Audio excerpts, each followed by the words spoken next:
Pirmiausia, laba diena, Jūsų ekscelencijos ambasadoriai, universitetų, kolegijų, profesinių mokyklų vadovai, studentai ir visi čia susirinkusieji. Žinot, tikrai nustebau, kaip įėjau į šitus rūmus ir pamačiau tiek daug susirinkusių. Ir tikrai pirma mintis tokia atėjo, kad Lietuvoje, Vilniui,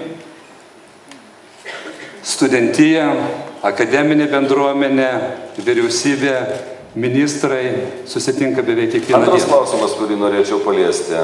Tai, ką pereitam programavimo etape buvo suinvestuota, tos lėšos, didžiulės lėšos, suinvestuotos į aukštąjį mokslą, kuriant slėnių infrastruktūras, jos turi pradėti nešti vienokį ar kitokį, ne pelnų pavadinkime tai, bet duoti grąžą.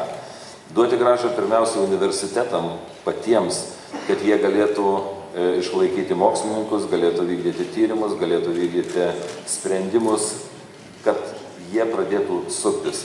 Ir tų slėnių, taip sakant, problematikai tikrai skirsim maksimaliai. Labai džiugu atidaryti parodą, kuri gali pasigirti jo sėkmė populiarumu. Studijų parodą, kuri šiais metais yra beveik dvigubai didesnė nei pernai.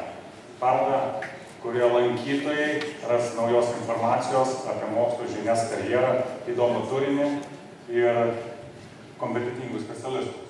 Ir žinoma, lankytojus, kurių čia tūkstančiai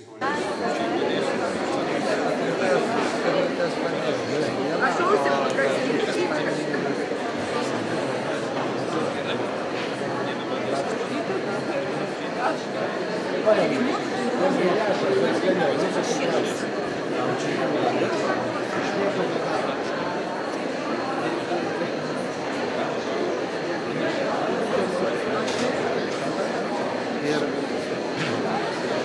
gal mes galim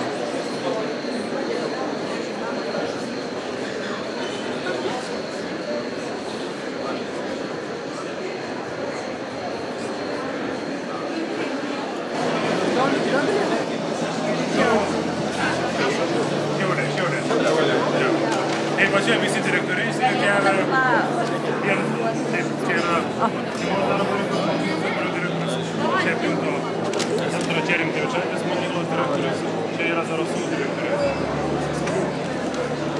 Nu tai 3 minutės.